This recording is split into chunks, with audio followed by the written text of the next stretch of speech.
Kamera rolling. 3, 2, 1, action. Halo adik-adik, bertemu lagi dengan Kak Agus. Apa kabar kalian? Hari ini kita akan mempelajari tentang program linier. Nah, bagaimana? Apakah kalian siap untuk belajar program linier? Tetap semangat untuk belajar. Ayo kita belajar program linier. Tahukah kamu apakah itu program linier?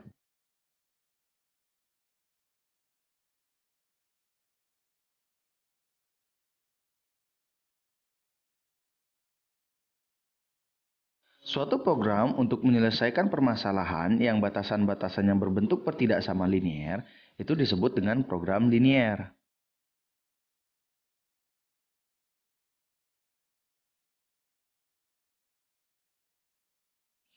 Nah, materi program linier yang akan kita pelajari terdapat beberapa hal yang harus kita kuasai. Yang pertama adalah model matematika, yaitu pemodelan matematika. Yang kedua, menentukan penyelesaian sistem pertidaksamaan linier dua variabel. Yang ketiga, menentukan sistem pertidaksamaan linier dari suatu daerah penyelesaian.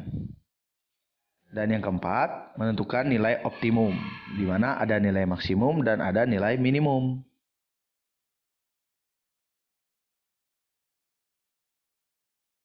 Dalam kehidupan sehari-hari, sering dijumpai aplikasi program linier, seperti pembangunan perumahan atau apartemen, pemakaian obat-obatan dalam penyembuhan pasien, pemakaian tanah untuk lahan parkir, masalah transportasi, dan lainnya. Pada aplikasi program linier, sering dijumpai istilah terbesar ataupun terkecil dari sejumlah batasan yang berupa pertidaksamaan linier. Secara umum, program linier terdiri atas dua bagian, yaitu fungsi kendala dan fungsi objektif.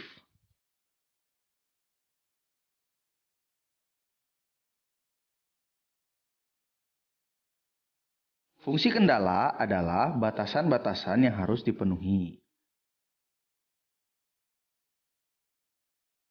Sedangkan fungsi objektif adalah fungsi yang nilainya akan dioptimumkan.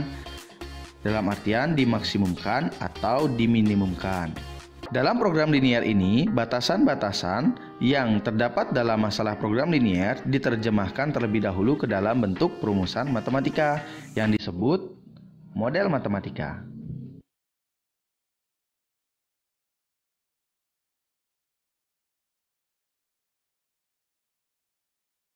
Tahukah kamu apa itu model matematika?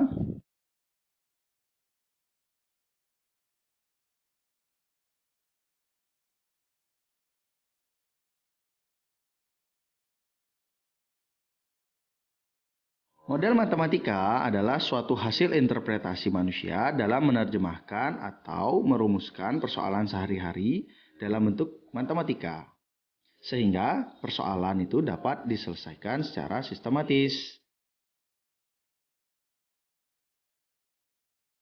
Bagaimana adik-adik? Apakah sekarang kalian sudah mengetahui tentang program linier? Selanjutnya, kita akan mencermati bagaimana memodelkan sebuah masalah.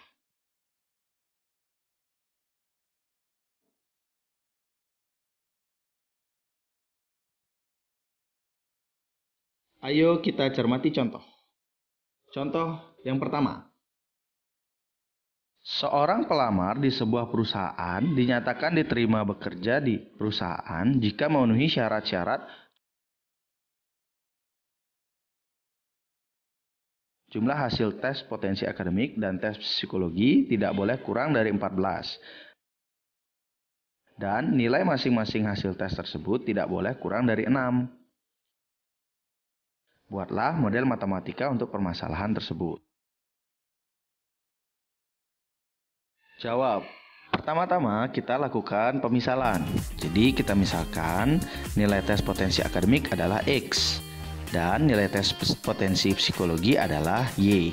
Berdasarkan kalimat jumlah hasil tes potensi akademik dan tes psikologi tidak boleh kurang dari 14, maka kita dapatkan bentuk pertidaksamaan yaitu X tambah Y lebih besar atau sama dengan 14. Nah, tanda ketidaksamaannya di sana kita gunakan tanda lebih besar atau sama dengan. Karena dikatakan bahwa nilai kedua tes, jumlah kedua tes tidak boleh kurang dari 14. Jadi tentu jumlahnya harus melebihi dari 14. Kemudian, berdasarkan kalimat nilai masing-masing hasil tes tersebut tidak boleh kurang dari 6. Maka tentunya di sini nilai X harus lebih besar atau sama dengan 6 dan nilai Y juga harus lebih besar daripada 6.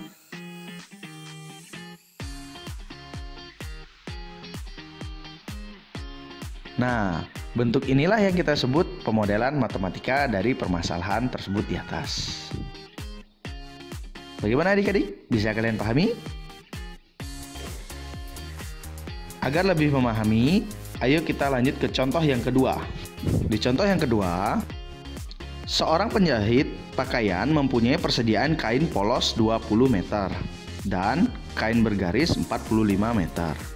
Penjahit tersebut akan membuat pakaian model U dan model V. Model U memerlukan 1 meter kain polos dan 3 meter kain bergaris. Sedangkan model V memerlukan 2 meter kain polos dan 1 meter kain bergaris. Laba dari masing-masing model V adalah 20.000 dan model U adalah 15.000. Buatlah model matematika agar penjahit tersebut mendapat laba maksimum. Jawab. Ya, pertama-tama sama seperti pada contoh sebelumnya, kita lakukan pemisalan, di mana kita misalkan pakaian model U adalah X dan pakaian model V adalah Y. Nah, untuk mempermudah kita melakukan pemodelan, kita dapat memanfaatkan tabel sebagai berikut. Di sini ada jenis pakaian, ada model U, model V, tersedia, kain polos, dan kain bergaris, dan juga ada laba. Nah, berdasarkan kalimat-kalimat yang ada, kita akan mengisi tabel-tabel yang sudah disediakan.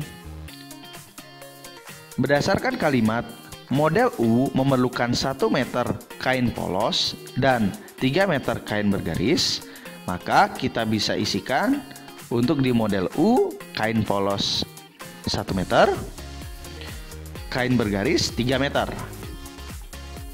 Berdasarkan kalimat model V memerlukan 2 meter kain polos dan 1 meter kain bergaris, maka kita bisa isikan tabel pada bagian model V, kain polos 2 meter, kain bergaris 1 meter. Karena dalam soal sudah dikatakan bahwa persediaan kain polos 20 meter dan kain bergaris 45 meter, maka pada tabel tersedia kita tuliskan kain polos 20 meter dan kain bergaris 45 meter. Dan yang terakhir, berdasarkan kalimat laba dari masing-masing model V adalah 20.000 dan model U adalah 15.000, maka pada tabel kita nyatakan model U 20.000 dan model V 15.000. Berdasarkan tabel tersebut, kita dapatkan fungsi kendala, yaitu X tambah 2Y kurang dari atau sama dengan 20. Nah, fungsi yang ini kita peroleh berdasarkan kolom yang ini, yaitu 1 meter model U untuk kain polos dan 2 meter model V untuk kain polos. Karena ketersediaannya hanya 20 meter, maka tandanya kita gunakan kurang dari atau sama dengan. Untuk model yang berikutnya kita peroleh 3X tambah Y kurang dari atau sama dengan 45. Model yang ini kita peroleh berdasarkan kolom kain bergaris, di mana terdapat 3 meter untuk model U dan 1 meter untuk model V. Karena ketersediaan kain bergaris ada hanya 45 meter, maka tanda yang kita gunakan adalah kurang dari atau sama dengan. Jadi modelnya 3X tambah Y kurang dari atau sama dengan 45. Dan fungsi objektifnya itu adalah 20.000 X ditambah 15.000 Y. Kita peroleh dari kolom laba. Nah, bagaimana dengan nilai X dan Y? Karena sebuah benda dalam kehidupan sehari-hari pastilah suatu bilangan positif. Maka nilai X dan nilai Y atau banyaknya pakaian model U dan pakaian model V tentu adalah merupakan bilangan positif. Jadi X lebih besar atau sama dengan 0 dan Y juga lebih besar atau sama dengan 0. Jadi dapat kita simpulkan bahwa model matematikanya yaitu adalah fungsi kendalanya terdiri dari X tambah 2Y kurang dari atau sama dengan 20, 3X tambah Y kurang dari atau sama dengan 45, X lebih besar atau sama dengan 0, dan Y lebih besar atau sama dengan 0. Serta fungsi objektifnya itu adalah 20.000 X ditambah 15.000 Y.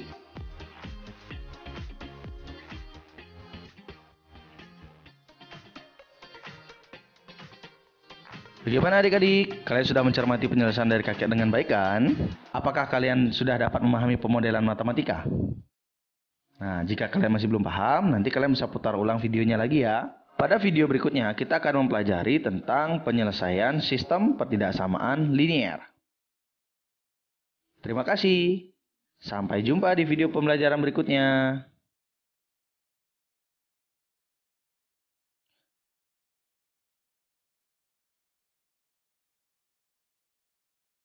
Sampai jumpa di video pembelajaran berikutnya. Jangan lupa untuk like dan subscribe video ini ya. Dadah.